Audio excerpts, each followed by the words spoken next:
자리에 경례 고맙습니다. 7월 한 달이 희문학 특강하면서 그냥 지나가는 것 같습니다. 정말 무더운 날씨인데 한 번 오기도 어려운데 7주, 4주 동안 와서 어떨는지 모르겠습니다. 사실 이 강의는 제가 봤을 때는 한 20시간 정도 해야 그대로 내용이 맞을 것 같아. 근데 이제 매주 2시간째 8시간으로 압축을 해서 이야기를 하려니까 저는 그렇습니다만은 그걸 갖다가 아주 따라오는 여러분이 아주 놀랍다 이런 생각이 듭니다. 제일 처음에 이제 이 출발은 어디서 출발하냐면은 이제 어쨌든 우리는 대부분이 수필을 쓰는 사람이죠. 그래서 어디 가더라도 I am essayist, 나는 어떤 수필을 쓰는 사람이다 이렇게 되었는데, 예를 들어서 시인이면 시인 또는 소설가는 소설가, 그래서 그것이 어느 정도 시간이 있으면 작가다 이런 말이 듣게 되잖아요. 근데 작가라고 하니까 뭔지 모르게 내 자신이 좀 부족한 것 같다는 거죠. 작가보다도 그 위에 어떤 높은 어떤 하나의 개념이 없을까? 그래서 제가 여러분한테 논의 강조하는 것이 뭐냐면 인문작가라는 어떤 하나의 정체성을 가져야 되겠다 이렇게 이야기를 한 겁니다. 그런데 인문작가 위에는 또 뭐가 있느냐? 제가 봤을 때는 철학을 아는, 철학을 이해하는 철학작가가 있고, 그것을 어떻게 철학을 예술적으로 예를 들어서 어떤 하나를 표현하느냐, 그런 예술이 있잖아요. 그러면 하나의 내용으로 쓰는 철학을, 형식으로 쓰는 예술을, 그래서 예술 철학 작가, 이것이 작가로서 가져야 할 큰 마지막 어떤 하나의 이데아라고 생각을 하고 오늘 그 이야기를 하려고 하는 것입니다. 그래서 이제 오늘 이야기하려고 하는 것은 이 작가라는 어떤 하나의 아이덴티티, 어떤 정체성, 그리고 어떤 예술이라는 하나의 아티스트, 넌 아티스트야. 얼마나 듣기 좋은 말입니까? 그죠? 아티스트. 그 다음에 철학, 이것을 합친 개념으로 보자 이 말입니다. 우리는 어쨌든 글을 씁니다. 글을 씀으로써 행복을 느끼고 내 삶이 충만해지고 모든 사람들에게 어떤 삶의 의의를 찾을 수 있는 건데, 근데 이 죽음 7월 말 8월에 아주 깍볕에 내리쬐는 아주 메말라버린 저수지처럼 때로는 내가 쭉정이로 보인다는 거죠. 나는 쭉정이 작가다 이렇게 이야기를 하게 되는 것입니다. 이것은 겸손의 말일 수도 있고 또는 자학의 말일 수도 있고 또는 예를 들어서 자기 자신을 정말로 객관적으로 보는 그런 하나의 모습이 아닌지 하는 거예요. 그래서 정말 우리는 계속해서 쭉정이로 머무를 수 있을 것이냐. 고흐가 이야기를 뭐라고 했느냐 하면은 예술이란 얼마나 풍요로운 것인가를 기억하는 사람은 결코 허무하지도 생각에 목마르지도 않을 것이다. 그리고 고독하지도 않을 것이다. 라고 고흐가 말했는 거예요. 그러면 우리는 결국에는 이 쭉정이라는 하나의 작가로부터 시작해서 여기에서 고흐가 말한 것처럼 풍요롭고 허무하지도 않고 목마르지도 않고 고독하지도 않는 이런 어떤 하나의 나의 작가 세계, 그리고 그것에 올라가서 예술 세계를 만들고 싶다는 거예요. 그렇게 하려고 하면 도대체 어떻게 해야 되느냐? 그 방법이 뭐냐? 지금 여러분에게 나눠드렸던 시지퍼스 이야기가 있는 거예요. 그래서 오늘 처음 이야기를 하려고 하는 것은 우리는 작가가 되려고 하면 시지퍼스로부터 무언가를 배워야 한다. 무엇을 배워야 하는가? 그것을 우리가 알 필요가 있다. 지금 이 사진을 보면은 시지퍼스가 하나의 그 산의 엄청난 바위를 굴러 올라가는 그 어떤 힘겹고 고통스럽고 제우스 신들에 의해서 저주받고 그리고 또 모든 어떤 인간에 의해서 인정해주지 않는 그런 시지퍼스의 모습을 볼 수가 있는 거예요. 이것은 예를 들어서 우리 인간 대대로 내려오는 하나의 형벌의 이야기죠. 저주의 이야기죠. 신에게 저항을 하면은 또는 하늘의 뜻에 거역하면 저는 형벌을 얻는다는 가장 본보기적인 인물이 시지프스 그 이야기라는 거죠.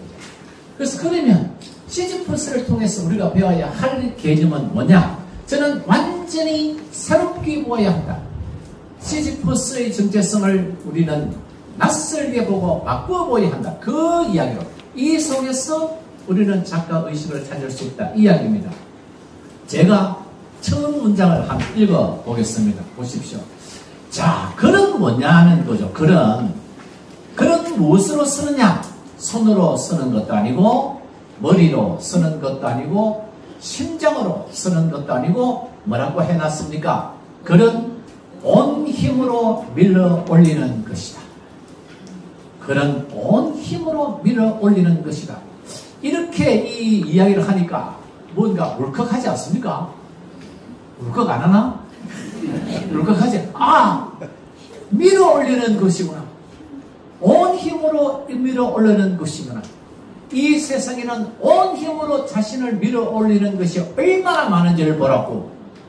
땅속에 묻힌 사기 흙덩이를 밀어내고 달팽이가 제 몸덩이를 풀끝까지 끌어올리고 새가 창공으로 치솟아 오른다는 거야.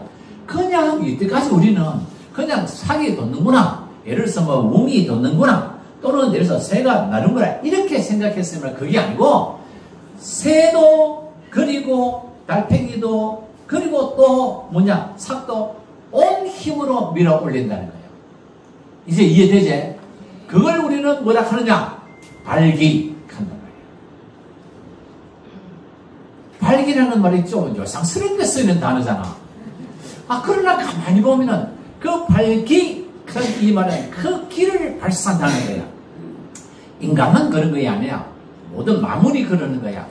작가는 그렇게 해야 된다는 거야. 그래서 그런 혼신의 힘으로 밀어 올리고 끌어당기고 끄집어낼 때 글이라는 꽃을 피운다는 거야. 글을 세우는 것이 작가의 근력과 기력이다 하는 거야. 그러니까 지금자 이 시지프스의 그림을 서로 보라고요. 보면은 신의 어떤 하나의 그 뭐랄까 저주에서 형벌에서 하기 싫은 일을 억지로 끌어올리는 사람이 아니라는 거야. 다리를 올리면은 굴러떨어지고 그것을 다시 굴러 올려들고 100번 굴러 올리면은 100번 굴러 내리는 그런 모임이 그죠? 그런 어떤 하나의 삶을 내리는 것이 아니고 그야말로 온 힘으로 굴러 올리는 거라는 거야. 그 이야기야. 이걸 우리는 모습을 보여야 된다. 그런 이겁니다. 그래서 자, 밑에 보면은 온 세상을 태우는 태양빛으로 만물이 풀죽는 이 여름이야. 시지프스를 우리 한번 생각해 보자 말이야. 가만히 있기만 해도 땀이 빨빨 흘리는데 이 돌을 굴러 올리는 바위를 굴러 올려놓으면 온 힘이 나오겠습니까? 그 모든 힘을 이야기하자는 거예요. 그래서 저는 항상 그런 그림을 볼 적에 여기서 그려내는 것은 하나의 천하장사 돌쇠, 천하장사의 역사를 이야기한다는 거야. 그래서 신의 저주를 받았어. 그리고 그 돌을 갖다가 그려내는 것. 그래서 항상 인간을 이야기할 때는 무의미한 존재라 하는 거야. 그런데 지금 이 모습을 봤을 때 이것을 다르게 해석한 사람이 있는 거야. 그것이 뭐냐면 까미라는 사람. 까미는 무엇을 이야기했느냐?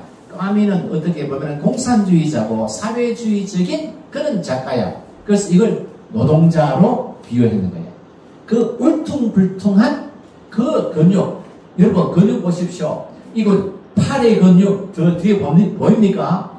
덩어리라든가 허벅지라든가 그리고 손바닥이라는 이 모든 것은 그러면 노동하는 자로 묘사를 했는 거야. 그래서 까미가 대단하다고 생각했어. 그래서 까미에 대해서 이런 하나의 노동자 플로레타리아 부르주아의 어떤 권력에 저항하는 그런 플로레타리아의 어떤 하나의 이데올로기 이렇게 잘 받는 거야. 근데 제가 아무리 그만 봐도 까미는 반밖에 못 봤어요. 그래서 아니야. 새로 이것을 갖다가 더 이야기를 해야 되겠다는 거예요. 그래서 가만히 생각하니까 이 시지퍼스가 바위를 몇 번 끌어올렸겠습니까? 지금까지 한 번 아닙니다. 한 번 끌어올리면 내려가고, 끌어올리면 내려가고. 그것을 아마 지금까지 수십만 번 했을 겁니다. 그러면 수십만 번 하는 동안에 그래도 아직까지 끌어올리는 그 힘은 어디서 나올까? 근력에서 나오지 않는다는 거야. 기력에서 나오지 않는다는 거야. 다른 어떤 하나의 정신적인 힘이 필요하다. 그것이 뭐냐? 자유의지라는 거예요. 그래서 우리가 항상 모든 일을 할 적에 끝까지 어떤 일을 할 수 있는 그 힘은 어떤 하나의 신체적인 에너지에서 나오는 것도 아니고 정신적인 어떤 파워에서 나오는 것도 아니고 free will, 자유의지에서 나온다는 거예요. 작가의 힘, 이것은 바로 자유의지에서 나온다는 그 이야기를 하는 거예요. 그렇게 이야기를 하니까 지금 이제 하나의 모습이 보는 것입니다. 자, 이 그림 보십시오. 옆에 있는 것이 누굽니까? 옆에 있는 건 뭐고? 누가 만든 겁니까? 로댕의 생각하는 사람입니다. 이때까지 여러분은 로댕이 생각하는 사람의 이것을 보면서 얼마나 많이 로댕의 이 생각하는 사람을 담고 싶겠습니까? 그야말로 하나의 로댕이야말로 하나의 우리가 생각해야 할 철학자고 우리가 뽑아야 할 작가라고 생각했는 거야. 아니더라고. 지금 정상에 올라가 있는 이 시지퍼스의 모습을 보십시오. 로댕의 모습과 꼭 닮았죠. 그렇지만 상황은 다릅니다. 그래서 정상까지 올라갔습니다. 이 이제 시지퍼스가 정상에 올라가는 거야. 거기서 생각하는 거야. 무슨 생각을 하겠습니까? 고마, 이 정상에서 놀고 때려치고 가. 이 생각이 있고, 아니면 내려가야 하나. 내려가면은 어떻게 해야 됩니까? 다시 바위를 굴러 올려야 됩니다. 이 생각에 지금 빠져 있는 겁니다. 그래서 이러한 어떤 바위를 이 정상까지 올라가고 난 다음에 이 시지퍼스가 그 정상에 앉아서 이렇게 생각을 하는 것입니다. 과연 to stay here, 내가 여기에 있어야 하느냐, 아니면 or go down, 내려가야 하느냐, 이런 상황을 우리는 볼 수 있습니다. 과연 이러한 상황에 처해져 있는 이 시지퍼스가 해피한가, 아니면 not happy, 행복하지 않은가? 까미가 시지퍼스를 보면서 is he happy? 그는 행복한가? 라는 질문을 던졌어요. 그것은 끝이야. 근데 제가 봤을 때는 과연 행복할 거냐, 행복하지 않을 거냐, 우리가 그게 답을 해야 되겠다는 생각이 들은 거예요. 그래서 우리가 로댕의 이 생각하는 사람하고 그 다음에 이 시지퍼스가 정상에서 생각하는 것을 차원이 다르다는 것입니다.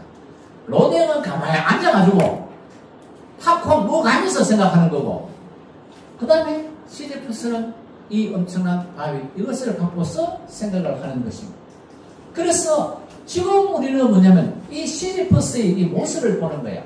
그냥 전부 다 모든 예술가들, 모든 작가들, 우리 모든 종교인들, 모든 신들, 이 사람들은 그저 바위를 끌어올리는 그런 시지퍼의 고통스러운 모습을 봤는데, 실제로 이 모든 신과 또는 예술가와 작가와 저럴 때 시지퍼에서 보지 못한 것이 있어요.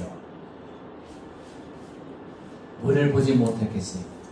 저 밑에만 저우스 신전이 있는 거야.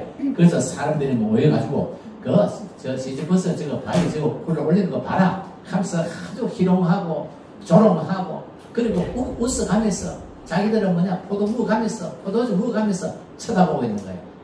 보지 못한 것이 뭐예요? 얼굴을 못 봤어요. 시지퍼스 얼굴이 어디를 향해 있습니까? 위로 향해 있습니다. 그죠? 위로 향해 있으니까 밑에서 있는 사람은 시지퍼스의 표정을 보지 못합니다. 그 표정이 어떤 표정일까? 고통스러운 표정일까? 쓰닉한 표정일까? 자멸감에 빠진 표정일까? 패배주의에 빠진 거야. 아직은 너희들이 뭐 하면서 어떤 오히려 밑에 있는 그 구경꾼들을 조롱하는 표정일까? 이 이야기라. 그래서 예술이라 하는 것은 뭐냐면 그 보지 못했던 것을 우리는 볼 수 있어야 된다는 이 이야기를 지금 하고 있는 겁니다. 그래서 지금까지 시지퍼스가 보통 그는 뭐냐면은 어떤 의미에서 보면은 그냥 바위를 고통스럽게 올리는 것이 아니고 이쯤이야 라는 그런 어떤 하나의 자부심, 내만이 바위를 굴러 올릴 수가 있어 라는 그러한 어떤 프라이드, 그러한 행복감, 이걸 우리는 여기서 볼 수 있는 거예요. 그래서 춤추면서 올리는 바위라. 그리고 또한 뭐냐, 내려오는 시지퍼스를 보지 못한 거예요. 아마 내가 봤을 때는 이 밑에 있는 시인들은 이 활기차게 내려오는 그런 시지퍼스를 보면은, 아, 내가 내렸던 형벌이 아무런 의미가 없구나, 효과가 없는구나 라는 그런 생각을 할지도 모르는 거야. 그래서 시지퍼스는 항상 우리가 살 때는 그 내려올 때의 발걸음, 올라갈 때의 표정이야. 그러면 시지퍼스의 그 표정이라든가 그 다음에 그 내려오는 어떤 율동적인 박동들 누가 보느냐? 사람이 보는 게 못 본 거야. 신들도 못 본 거야. 오직 풀이 본 거야. 꽃이 본 거야. 그리고 이 문산에 부는 바람이 본 거야. 자연만이 이 시지퍼스의 제 모습을 볼 수 있었다는 거예요. 예술이라는 것은 뭐냐? 시지퍼스에서 우리가 배워야 할 철학은 뭐냐면 자유의지야. 자유의지. 그리고 예술이란 뭐냐? 궁극적으로 예술과 철학이 합쳐지잖아. 그러면 예술이란 뭐냐? 바로 그 자연은 끊임없이 가장 고통스러운 인간을 위로해주기 위해서 꽃이 피고 새가 울고 바람이 불고 구름이 떠다닌다는 걸 알아야 되는 거야. 그것이 예술과 철학의 만남에서 이루어진 것이라는 걸 우리는 알아야 됩니다. 내려오는 시지퍼스. 그래서 우리는 올라가는 시지퍼스, 끌려 올라가는 시지퍼스가 아니고 내려오는 시지퍼스를 봐야 된다. 이거예요. 그래서 이때까지 뭐냐면은 어떤 예술이라든가 아니면 철학이라든가 심지어는 종교도 어떤 인간들에게서 이 장면은 보지 마, 이 장면은 그려내지 마, 이 장면에 대해서는 이야기하지 마, 이렇게 이야기를 했다는 거예요. 그런데 이제 적어도 뭐냐면 작가라면, 인문 작가라면, 그리고 철학을 알고 예술을 아는 작가라면 그러한 하나의 불가역적인 것을 찾아내야 된다 하는 그 이야기를 내려오는 시지퍼스를 보는 거예요. 그래서 결국에는 시지퍼스는 뭐냐면 신의 저주를 받은 사람들이 아니고 자기 스스로 가장 숭고하고 자유로운 선택을 한 인물이라는 것을 알아야 됩니다. 작가도 마찬가지야. 우리도 작가라는 거야. 우리도 작가로 네가 작가가 됐어, 작가가 되나, 누가 쓰라고 해서 써야 되나, 이거 아니라는 거예요. 내 스스로 뭐냐면은 아주 자유롭고 숭고하게 선택하는 것이야. 그래서 이제는 타자의 논리가 아닌 자아의 철학을 가져야 된다. 이 이야기라는 거예요. 이해되죠? 이해되나? 네. 안 돼도 된다, 좋겠나? 그래서 이제 얼마나 우리는 뭐냐면 타자의 논리, 타자가 정해진 어떤 하나의 규칙에 의해서 살아왔느냐는 거야. 좋다 이거야. 사회적인 인간으로서는 그렇게 살자 이거야. 그러나 작가로서는 뭐냐? 이 타자의 논리에 얽매여서는 안 된다. 이제 필요한 것은 자아의 철학이 필요한 것이다. 이렇게 이야기해요. 그래서 시지퍼스야말로 숭고하고 자유로운 선택을 한 것이고 자기 자신의 어떤 하나의 철학에 의해서 돌을 굴려 올리는 거야. 그리고 자기 자신의 철학에 의해서 다시 내려오는 거야. 그리고 또다시 올라가는 거야. 글이라 하는 것이 그렇다는 거야. 칸페리 글을 쓰고 또 쓰고 또 쓰는. 그래서 까미가 Is he happy? 그는 행복할까? 이렇게 물으지만 이제 우리들은 answer를 답을 하는 거야. He is happy. 그렇게 내려오는 시지퍼스의 모습을 보는 거야. 그래서 자 이제 우리가 뭐냐면은 이 이제 철학을 문학을 하는 거야.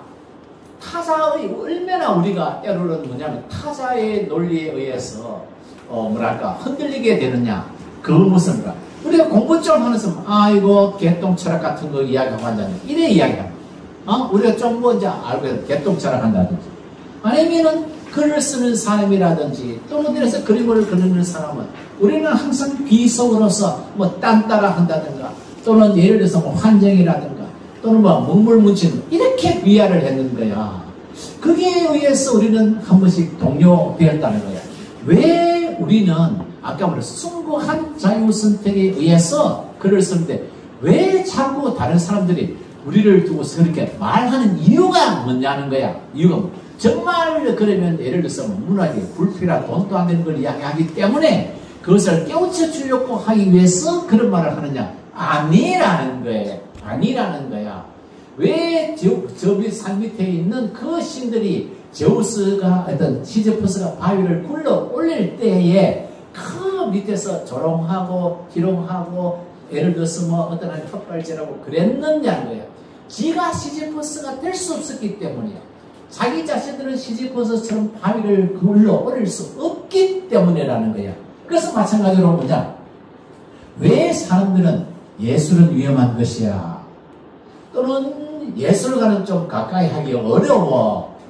이렇게 싫어하고 신경 쓰고 좀 위협적이라고 느끼느냐? 작가는 이거야.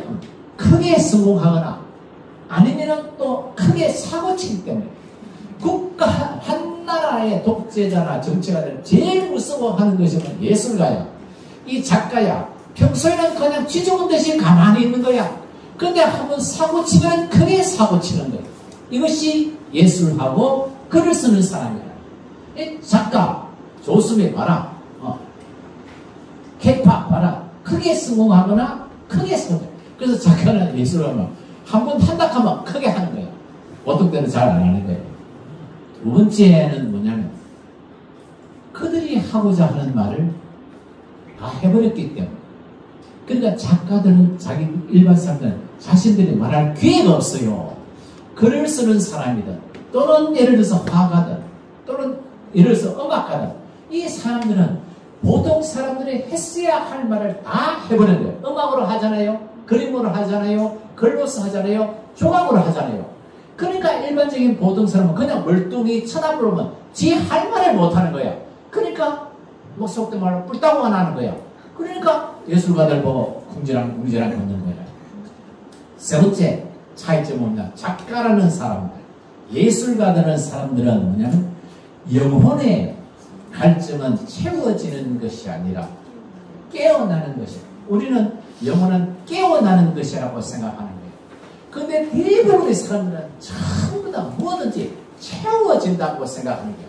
돈도 채워지고, 뭐 명예도 채워지고, 그 다음에 또는 부도 채워지고, 그러나 영혼은 채워지는 것이 아니라 깨어나는 것이다. 이걸 작가들과 예술가들은 알 수 있기 때문이야. 그래서 끊임없이 뭐냐면은 우리는 목마름을 느끼는 거야. 목마르다 하는 말은 뭐냐면 여러분들 안에 있는 진실이 당신을 부르고 있다는 신호야. 그런데 이것을 보통 사람들은 알지 못하는 것입니다. 영혼 속에 진실이 부르고 있다는 말을 깨닫지 못한 거야. 그러니까 예술을 한다든가 글을 쓰는 사람에게 시기하고 질투하고 때로는 뭐냐면은 발로 차려고 한다는 것이야. 그래서 이제는 영혼의 속삭임에서 벗어나 부름의 길을 해야 되는 거야. 속삭인다 하는 말은 유혹적인 것이야.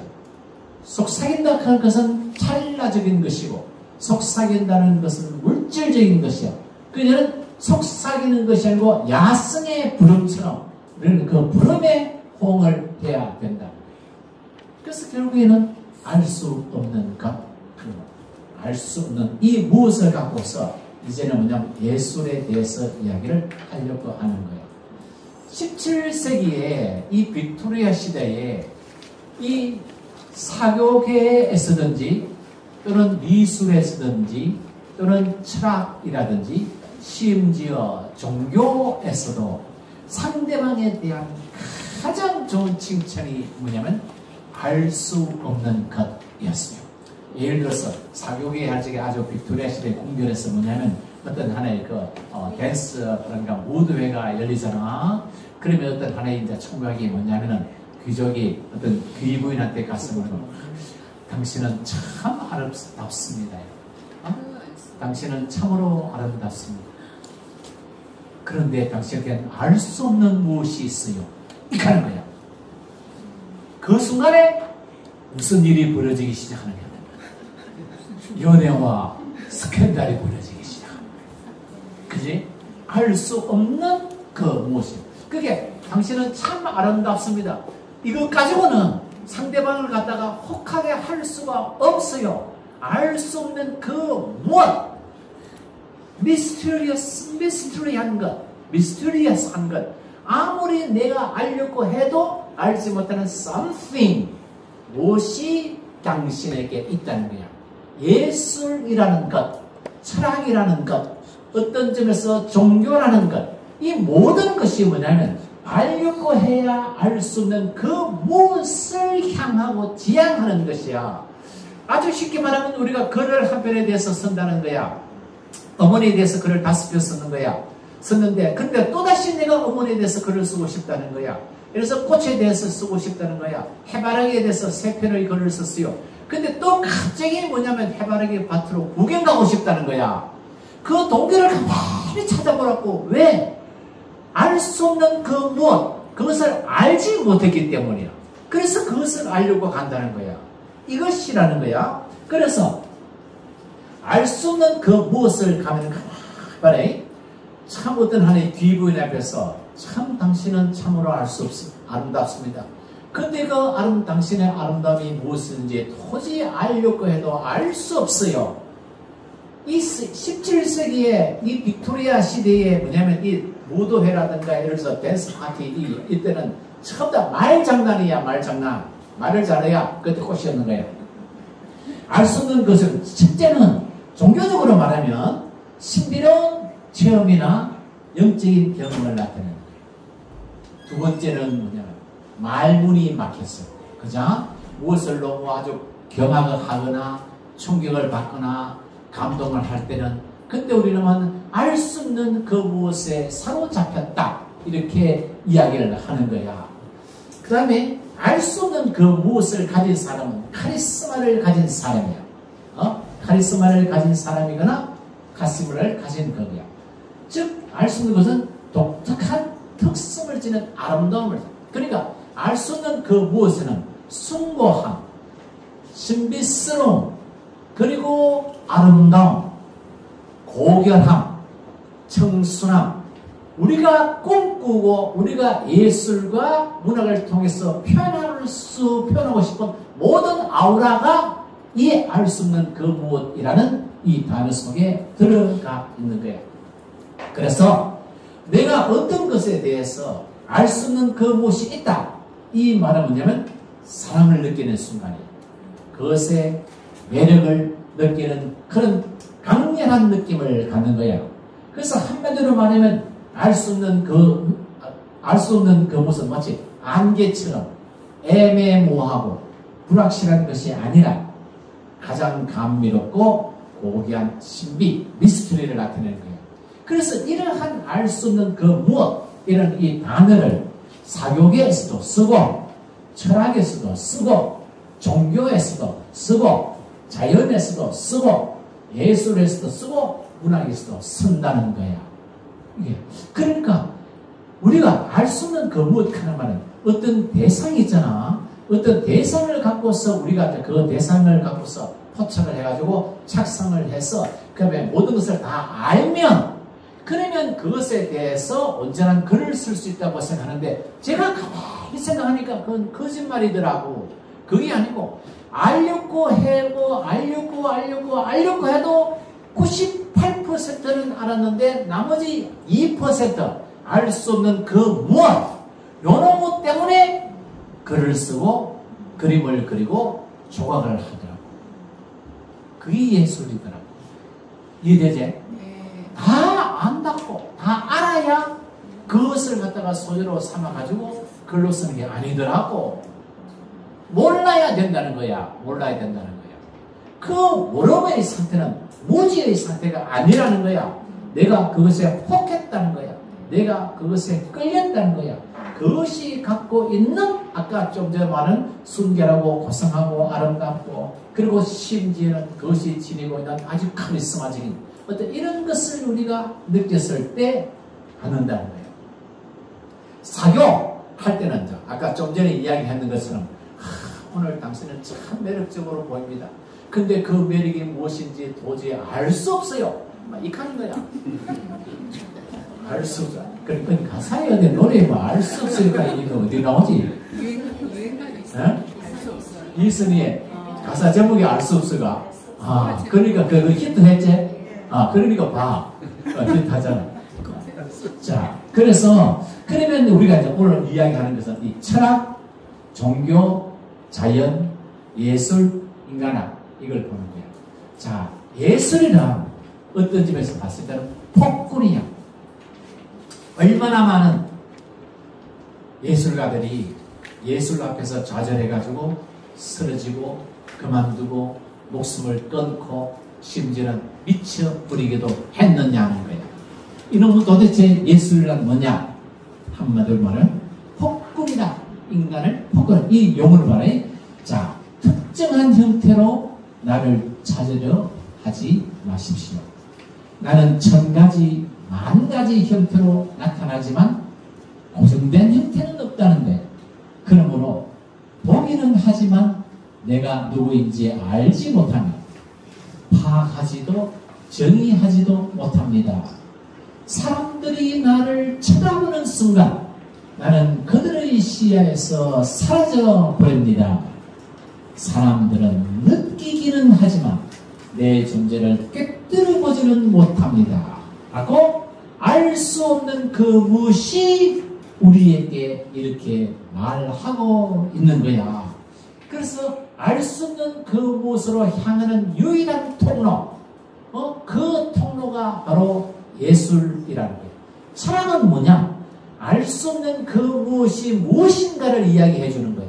그러나 알 수 없는 그 무엇으로 다다는 길은 예술이다. 이렇게 우리가 구별을 할 수 있는 거예요. 어쨌든 이제 우리는 라이프 사는 거예요. 우리의 삶이에요.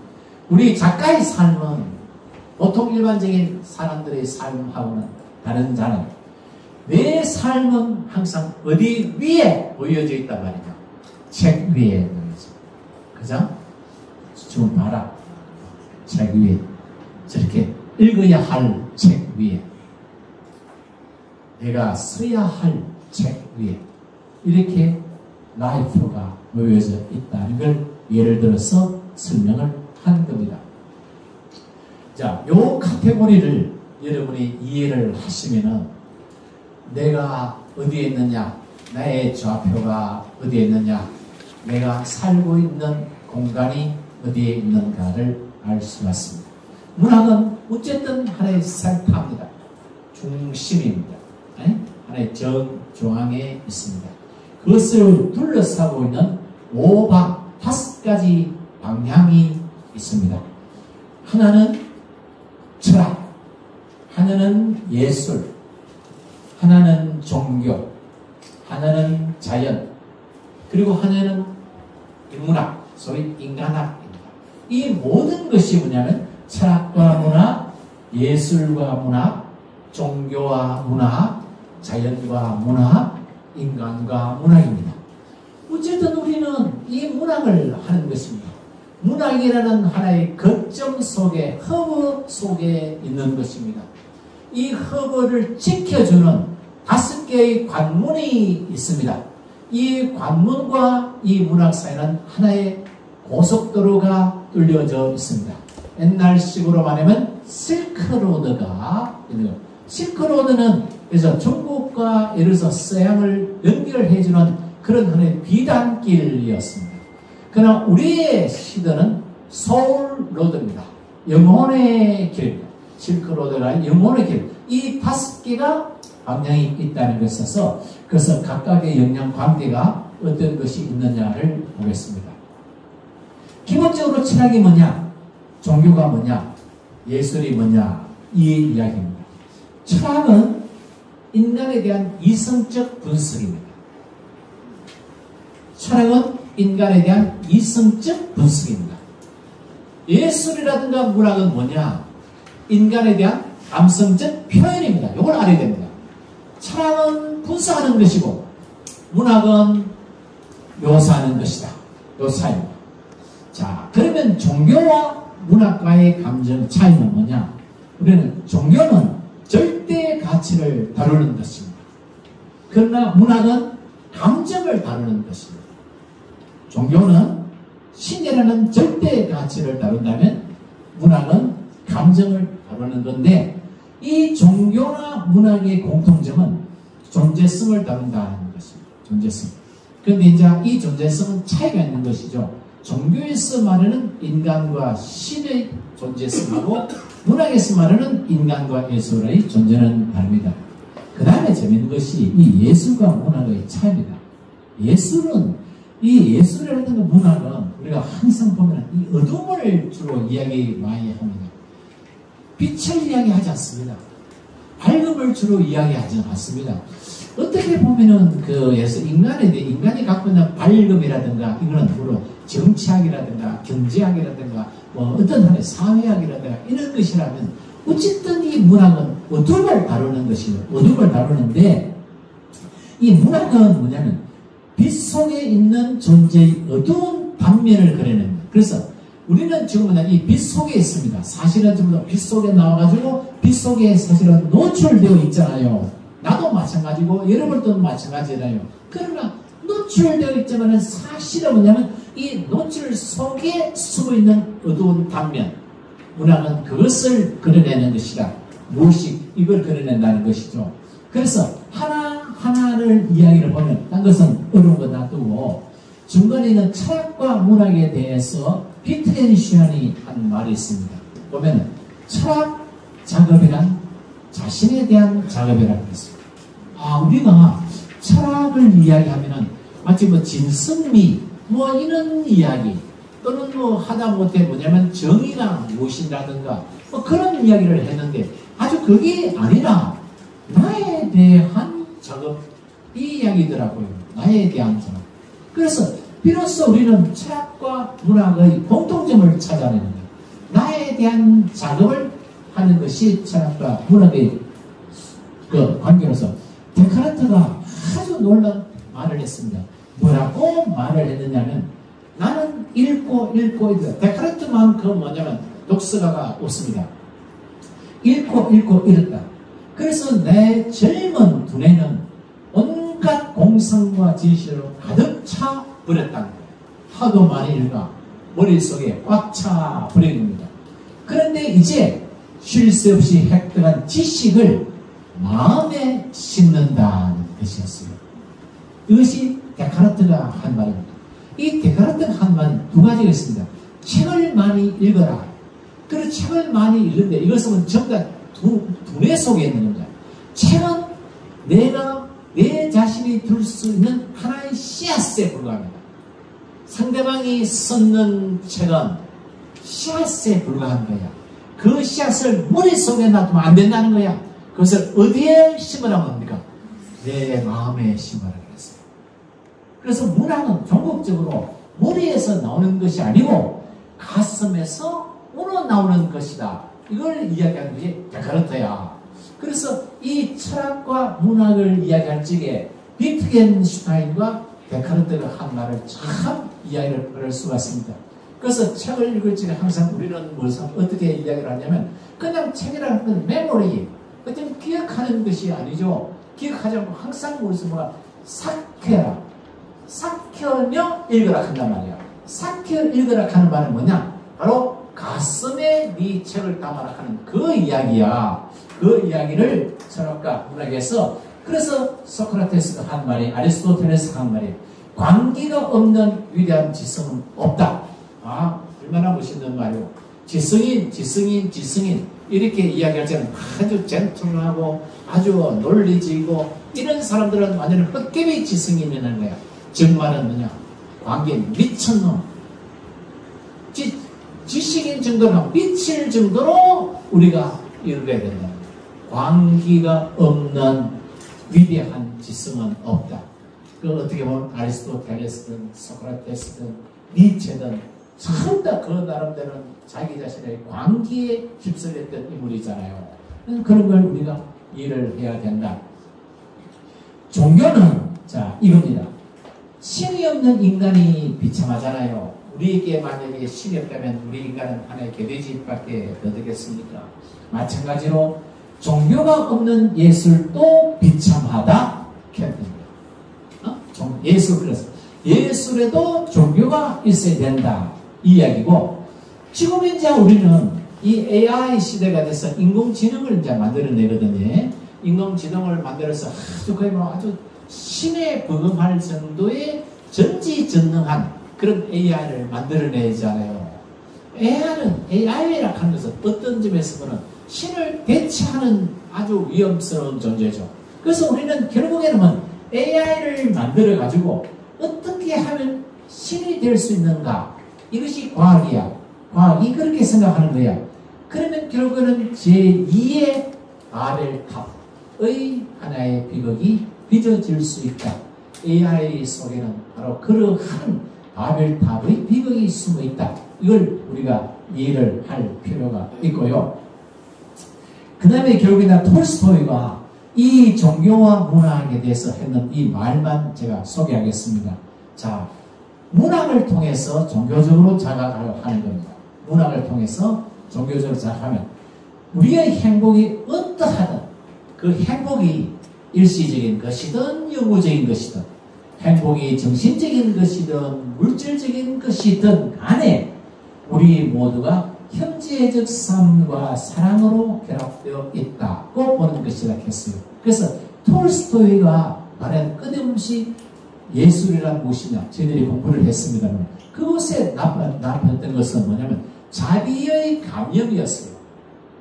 그래서 톨스토이는 우리는 항상 기독교적 정신을 갖다가 문학으로 하나의 구현한 인물이 톨스토이다 이렇게 이야기를 하거든요. 그렇게 해설 쪽에 가는 것은 결국 뭐냐면 형제애적 사랑이라는 것이죠. 문학이라는 것이지. 그러한 양면성을 또 볼 수 있고. 그래서 이제 지금 여기에 대해서 이제 한 사람이 예를 들어서 이제 묵상을 하는 그 모습을 보여주잖아요. 묵상을 하면서 책을 읽을 적에 이 묵상의 과정 또는 수도의 과정은 마음을 다스리고 평안을 찾는 과정이죠. 글이라는 것도 사실은 마찬가지죠. 글을 쓴다는 것, 그 자체는 바로 뭐냐면 내 자신의 평안을 찾는 것, 그래서 safety를 찾는 것, 바로 그것을 나타낸다는 것이에요. 예술은 항상 우리가 뭐냐, 또 이제 세 번째 보면은 우리가 흔히 예술과 예술 이야기하고 또 학문과 학문, 예술을 하고 학문을 할수록 신앙과 멀어진다. 그런 말을 우리가 많이 하기 쉬운 거야. 그 말만큼 사기가 없다. 사기다. 그래서 결국에는 뭐냐면 예술과 문학은 하나의 종교를 바탕으로 둘 수야 하고 둘 수밖에 없다. 이렇게 해서. 그래서 결국에는 우리가 하는 것은 뭐냐면 예술의 귀를 기울여야 된다. 지금 예를 들어서 하나님이 종교가 있고 철학이 있잖아요. 종교와 철학은 어떤 점에서 봤을 때 이미 종교는 완성된 것입니다. 우리는 그것을 믿어가는 것이죠. 철학도 마찬가지입니다. 그러나 예술은 아직까지도 미완입니다. 얼마나 많은 예술가들이 끊임없이 실험적이고 전위적인 이야기를 하느냐. 그거는 뭐냐면 그 앞에 작가들이나 예술가들이 들었던 것과 다른 어떤 목소리를 예술로부터 듣기 때문이라는 거예요. 그래서 우리는 항상 뭐냐면 오늘에도 예술은 우리에게 말을 걸어온다는 거죠. 그래서 우리가 글을 쓰게 되는 것입니다. 한편에 글을 쓰고 나면 여러분들이 뭐냐면 어떤 때로는 어떤 하니까 놀라운 어떤 하니까 환희랄까 기쁨을 보면은 옛날에 이제 내가 쓰는 글이 있는 거야. 어디에 발표 있는 거야. 그걸 갖다가 한 1년이나 2년 지나고 나서는 그 책을 읽어. 그 책을 읽으니까 내가 읽어도 잘 썼어요. 그런 거 느끼지? 아, 내가 이거 어떻게 해서 썼지? 이거. 그때 그 어떤 한에 알지 못하는 흐뭇한 기쁨, 이런 게 있잖아요. 그래서 내가 어떻게 이런 거를 썼지? 이런 어떤 하나의 내가 쓴 글에 대한 느낌을 갖는 거예요. 아, 또는 뭐냐면 내가 어떤 글을 읽었는 거야, 썼는 거야. 근데 나중에 읽어보니까 다른 어떤 철학자의 책에서도 그와 비슷한 말이 있는 거야. 그거 있죠? 아, 그런 경우도 있어요. 아, 그러면 내가 니체 정도 되는가? 뭐 이런 느낌을 갖는데, 그러한 예술, 그것이 끝없이 때로는 여러분을 갖다가 나무라고 부정하기도 하지만은, 그러나 예술가분에게 때로는 여러분들에게 격려를 해준다는 거예요. 나도 내가 언제 저런 글을 쓴 적이 있지? 어떻게 썼지? 이런 이야기처럼 항상 여러분의 쓰는 책은 화려하다. 그 속에는 끊임없이 꽃이 피어난다는 것이야. 그 다음에 자연과 문화. 자, 자연은 뭐냐면 알 수 없는 루소가 알 수 없는 그 무엇이 태어난 진정한 고향이라고 했습니다. 우리가 아리스토텔레스가 말했죠. 예술은 자연의 모방이다. 예술은 자연의 모방이다.처럼 모든 예술적인 소재와 착상과 변형은 자연에서 나오는 거예요.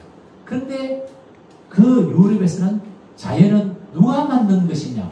하나님이 만든 것이야. 하나님이 자연을 만들고, 그리고 예술가들이 그 자연을 통해서 뭐냐면 예술을 다시 만들어가는 거예요. 자연은 끊임없는 변형이야. 자연 속에는 직선으로 이루어진 것이 아니고 끊임없이 불규칙적이고 불안정하고 고정되어 있지 않는 것이야. 중요한 거야. 고정된 것이 아니라는 거야. 규칙적인 것이 아니라는 거야. 변형한다는 거야. 이러한 변형하고 불규칙적이고 불안정한 것이 오히려 예술의 역동성을 가려낸다는 거예요. 만약에 우리가 예를 들어서 어떤 하나의 규칙을 따르는 거야. 규칙에 맞춰 가지고 어떤 하나의 글을 쓰게 되면은, 그러면 그것은 뭐냐면 모든 것이 천편일률적으로 똑같아지잖아요. 그런데도 불구하고 그렇지 않다는 거야. 그래서 이 루소가 처음으로 이야기를 한 거야. 알 수 없는 그 무엇이 자연에 있다는 거예요. 알 수 없는 그 무엇의 고향이라는, 그 알 수 없는 그 무엇을 찾는 거야. 그러니까 이 아리스토텔레스가 예술은 자연의 모방이다 라고 했는 그 개념의 의미가 뭐냐면, 자연 속에 숨어있는 알 수 없는 그 무엇을 찾아내가지고 그것을 예술로 표현하기 때문이라. 세 번째는 뭐냐면, 자연의 산물인 것처럼 예술작품은 자의적인 구체과 속박에서 벗어나야 한다. 예술만큼 우리는 뭐냐면은 딴 사람이 예를 들어서 그런 것을 갖다가 모방을 뭐라고 합니까? 표절하잖아요. 그죠? 예술가가 표절을 하는 순간에는 그 예술가의 목숨은 끝나는 것입니다. 학문도 마찬가지입니다. 학문도 뭐냐면은 그 상대방의 어떤 한의 창의성을 표정을 하는 순간에는 끝나버립니다. 그래서 우리나라에 이제 뭐 장관 같은 거 뽑을 적에 뭐냐면 딴 거는 관계가 없습니다. 뭐 법무부 장관이라든가 국방부 장관이 뭐 지가 뭐 나중에 박사학위 딸랐고 남은 놈은 50% 표절했지만 이거는 그냥 국방부 장관으로 그냥 임명받습니다. 근데 이 교육받는 게 무슨 교육부 장관. 교육부 장관이 요새 그걸 뭐라 합니까? 교육부 장관입니까? 문화체육부 장관이가? 교육부 장관이지. 교육부 장관이 자기가 너 논문 쓴다든가 또는 예를 들어서 뭐 했을 적에 표절했으면 이거는 그냥 미끄러져 내립니다. 그거는 그만큼 예를 들어서 자기들이 어떤 규칙과 속박을 따라가는 것, 남이 뭐 것을 만든 것은 이미 그것은 나에게는 하나의 속박이고 그것은 규칙입니다. 그것을 벗어나야 되는 것입니다. 바로 그것을 이야기한다 하는 걸 아는 것입니다. 그래서 정말로 우리가 예를 들어서 다른 사람이 어떤 하나의 성경 우리가 글을 많이 읽습니다. 만약에서 내가 어떤 하나의 버섯에 대해서 글을 써야 되겠다면 버섯에 대한 5편 내지 6편들을 읽는 것이죠. 그것을 표절해서는 아니 되는 것입니다. 예술은 자연의 모방이라 그랬습니까? 모방하는 것은 됩니다. 모방한다 하는 건 말은 뭐냐면 그냥 그대로 본다는 것이 아니고 창의적인 모방을 하는 것을 말하는 것입니다. 그죠? 그래서 그런 것처럼 이 자연과 문학은 안에서는 사람 이야기로서 여행이 가능한 곳이다. 아까 우리가 수업할 적에 첫 시간에 작가는 뭐냐면 글의 길을 여행하는 여행자이고 길의 글을 여행하는 자라 그랬습니다. 그래서 결국에는 우리가 봤을 때 이 자연이라는 곳, 또 문학이라는 곳, 이것이 바로 여행하는 곳이라는 것이죠. 그래서 결국에는 예술이 부여한 법칙은 역동성을 창조 강조적으로 해서 한 단계씩 일어나는 것이 호닥닥 우리가 예를 들어서 단숨에 그래서 글의 어떤 최선의 고지에 오를 수가 없잖아요. 그냥 한 편 쓰고 또 한 편 쓰고 또 한 편 쓰고 한 권 내고 두 권 내고 세 권 내고 이렇게 해서 그러한 창조가 한 단계씩 올라가는 것이 저는 항상 또 그렇게 해주면 나는 예를 들어서 책을 지금 한 수필집을 9권 내고 평론집을 11권이나 냈는데 앞에 쓰는 수필집과 같은 똑같은 수필집은 내지 않는다. 첫째, 글 쓰면서. 두 번째, 앞에 쓰는 수필과 똑같은 수필은 절대로 쓰지 않는다. 뭔가 달라고 다르다. 하다못해 정 안 되면 앞에 쓰는 글이 단락을 갖다가 13단락으로 했다 하면 다음에는 딴 거는 다 똑같아도 15단락으로 앞에 제목을 갖다가 5줄을 붙였으면 이번에는 제목은 한 말로 붙인다. 무엇이 달라도 다르게 쓴다. 이렇게 해야 쓰는 재미가 있는 거야. 앞으로 계속 쓸 수 있는 어떤 구실이 생기는 거야. 그래서 왜 많은 작가들이 뭐냐면 물에 빠져주고 강에 빠져주고 가스에 죽고 총 맞아 죽느냐. 더 이상 뭐냐면 자기 자신이 어떤 그 글을 쓸 수 있는 창의적인 단계가 끝나버렸기 때문이라고 생각을 하는 거예요. 그러나 그 사람이 정말로 헤밍웨이도 죽고 이렇게 했지만 울프도 죽었지만 그러면 그 사람이 어떤 예술이라든가 어떤 작품의 최상의 고지에 올랐나? 그렇지는 저는 않다고 생각을 하거든요. 왜 그걸 올리지 못했는 철학도 공부하지 않았고 종교도 공부하지 않았고 자연학도 공부하지 않았고 인간학도 공부하지 않았기 때문이에요. 여러분은 좀 공부했기 때문에 절대로 죽을 리가 없는 거예요.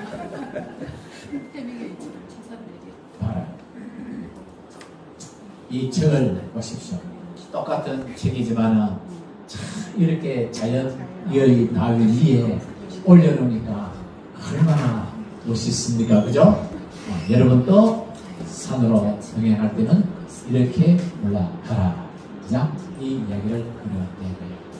마지막에 이제 우리가 이야기하는 것은 인간학에 대해서. 또 우리가 문학을 하려고 하면 인간학을 알아야 됩니다. 인간학은 예를 들어서 우리말로는 문학 이렇게 보면 인간에 관한 학문이라고 볼 수 있거든요. 이건 오케이 되는 거야. 문학은 뭐냐? 거울이라는 거야. 거울. 무슨 거울? 인간이 어떻게 만들어졌는가? 내가 어떻게 만들어졌는가? 내가 어떻게 짜여져 있는가? 내가 어떻게 집조되어 있고 조립되어 있고 설계되어 있는가? 최종적으로 말하면 내가 어떻게 건축되어 있는가를 보여주는 것이 문학입니다. 그죠? manufacture. 그냥 내 자신에 대해서 쓰는 것이다. 나의 이야기다 하면 안 되는 거야. 그건 너무나 추상적이기 때문에 안 돼요. 나를 집조하고 제조하고 조립하고 설계하고 그리고 마지막으로 디자인해서 건축하는 것이다. 이러한 용어가 모두 문학 속에 들어가야 된다 하는 그 이야기예요. 그 다음 역시 노년, 아름다운 노년, 이것이 바로 예술이라는 거죠. 물론 많은 작가들이 뭐냐면 20살 때 또는 30살 때 하나의 명작을 썼지만 정말 세상을 움직이는 작품, 이것은 크기 때문에 노년에 이루어진 거야. 헤밍웨이 작품도 그렇고 피카소도 그렇고 베토벤도 그렇고.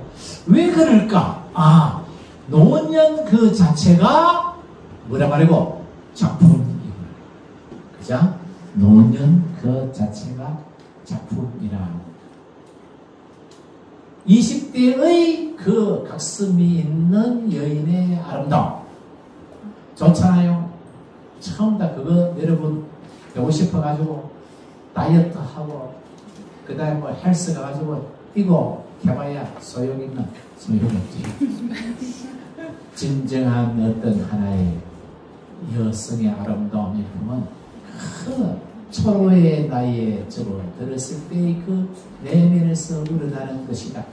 그래서 왜 아름다운 노년, 어떤 사람들은 어느 누구가 보니까 뭐 익은 나이 뭐 이런 식으로 많이 해서 드라마에서 아름다운 노년이다. 그래서 까미가 산정을 향한 투쟁 그 자체가 인간의 마음을 가득 채우는 거야.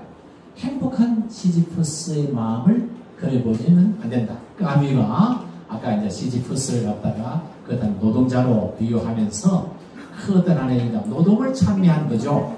그 노동자가 갖고 있는 침묵의 저항 정신을 이야기한 것이죠. 그래서 그 자체가 아름다운 것.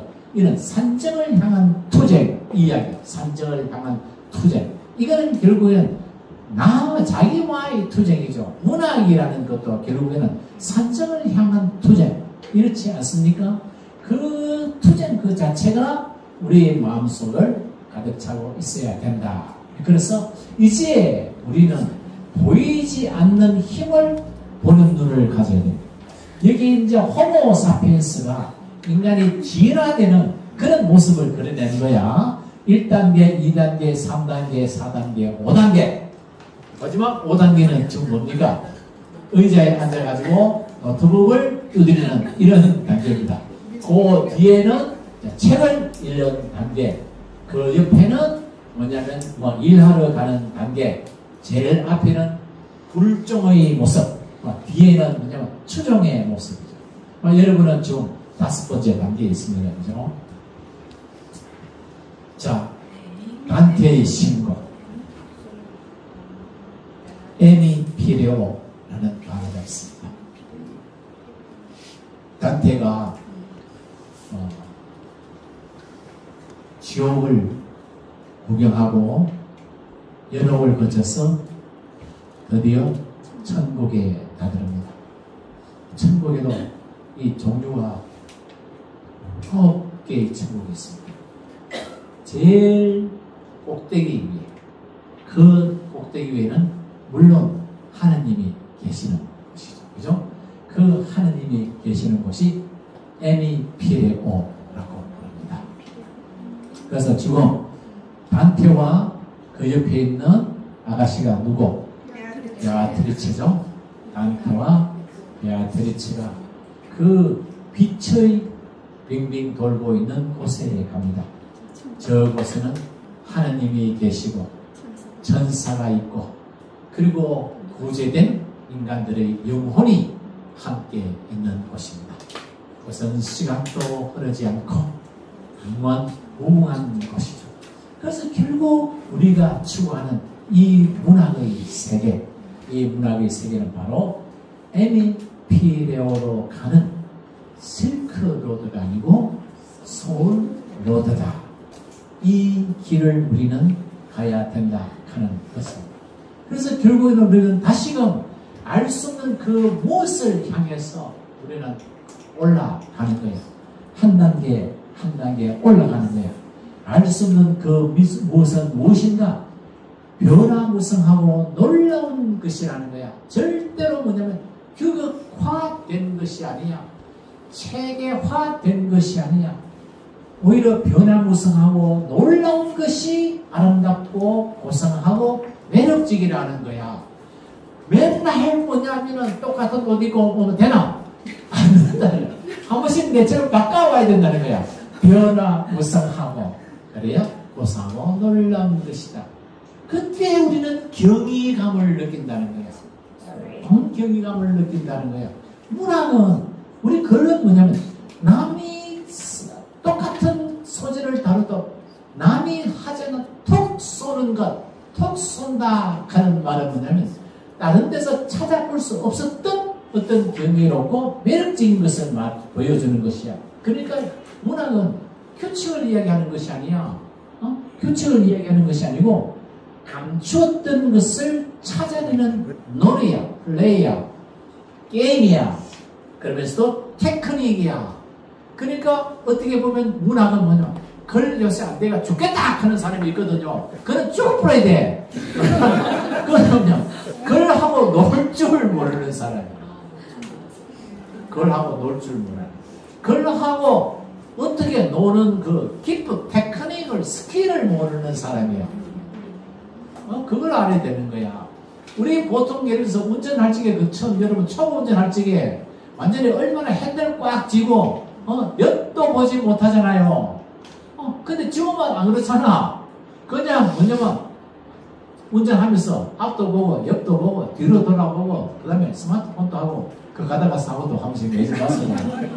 그런 어떤 운전을 플레이로 여긴다는 거죠. 문학도 그런 것이다. 여유를 갖는다는 걸 의미하잖아요. 그리고 역시 뭐냐면 예견치 못한 순간에 놀라고 말문이 막힐 때 이 이야기야. 그래서 항상 글을 쓸 때에 뭐냐면 요 세 가지만 갖추면 되는 거야. 독자가 어떤 부분, 여러분의 어떤 글을 읽다가 탁 이마를 칠 때, 탁 이마를 한번 치. 아이고야. 또 한 번은 뭐냐면은 독자가 여러분의 글을 때가 무릎을 팍 칠 때, 또 한 번은 뭐냐면 여러분의 글을 읽다가 숨이 탁 막혀가지고 그 뒷문장을 읽을 수 없을 때, 요 세 개만 갖추면 되는 거예요. 어렵나? 그러면 하나만 할까요? 근데 어쨌든 세 개는 뭐 할 때라 그랬습니까? 독자가 뭐 할 때?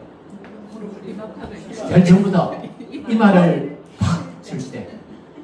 두 번째는 뭐고? 무릎을 탁 칠 때. 세 번째는 뭐고? 말문이, 숨이 퍽 막힐 때. 그 부분에서 독자는 뭐를 찾았단 말이고, 알 수 없는 그 무엇을 찾았다.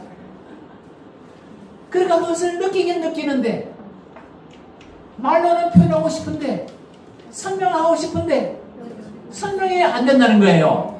그러니까, 이 맞박에 치고, 말문이 막히고. 요경지. 그죠? 그래서, 세계가 어려우면, 그런 곳에 한 군데라도 있으면 여러분들은 성공한 것이다. 그 이야기. 그래서 우리가 자연과 종교와 예술은 뭐냐? 이런 이야기가 루소가 이야기하고 칸트가 이야기하고 천재가 이야기하고 결국은 카페 나는 항상 봤을 적에는 문학에는 특정 공식이 없다. 공식이 없다. 그 역동성이 있어야 된다. 두 번째는 역시 뭐냐면 예술은 종교적으로 고양되어야 된다. 종교적으로 승화되어야 된다. 제가 제일 처음에 앞에 문학의 이야기했을 적에 문학이 갖는 7가지를 이야기했잖아요. 그 마지막에는 문학은 경이 되어야 한다. 신과 영성을 교감할 수 있는 경이 되어야 한다. 그 이야기를 갖고 있는 거라. 여기서 그런데 실제로는 뭐냐면은 이 작가라는 거예요. 제 밑에 봐. 고구에 봐. 작가는 요것에 의해서 움직이는 거예요. 모든 문학을 통해서 즐거움, 감정, 문학 속의 역사, 영감, 내면, 상상, 무의식, 대담함. 나는 이런 걸 갖고 싶은 거예요. 이런 걸 갖고 내 글을 갖다가 좋은 글을 쓰고 싶은 거예요. 어떤 즐거운 감정, 역사의식, 그리고 영감, 내면과의 대화, 몽상에 가까운 상상, 무엇이까지 건드리는 대담함 있는데, 근데 예술가나 작가가 처해 있는 이 현실은 돈이라는. 돈 없으면 그림 못 그리잖아. 그리고 항상 시장바닥 팔아야 되는 거예요. 파벌이 있는 거예요. 그리고 문단 제도가 있는 거야. 법이라는 거. 문단 권력이 있는 거예요. 그리고 때로는 뭐냐, 이 작가가, 예술가가, 음악가가, 화가가 살기 위해서 하기 싫어도 사교계에 들어가야 돼요. 그러니까 마음에 들지도 않는 귀부인 보고도 당신은 참 아름답습니다. 알 수 없는 그 무엇인지 알 수 없는 이렇게 아첨을 해야 된다는 거야. 그게 작가와 예술가들의 현재 낮이라는 거야. 그런 것들에 의해서 이 예술가들이 본의 아니게 기가 죽고 타락을 한다는 거예요. 이래 하면 안 되는 거예요. 지금 여러분의 여기에 온 것은 뭐냐면 사교하러 온 것이 아니잖아요. 문단 권력을 따라서 온 것도 아니라는 거예요. 돈 보고 온 것도 아니라는 거예요. 이 속에는 역사의식이 있고 철학이 있고 종교가 있고 무엇이 있고 대담함, 그것이 있기 때문에 여러분들이 여기 온 거예요. 그렇잖아요, 그죠? 네. 조금 쉬다가 다음 계속으로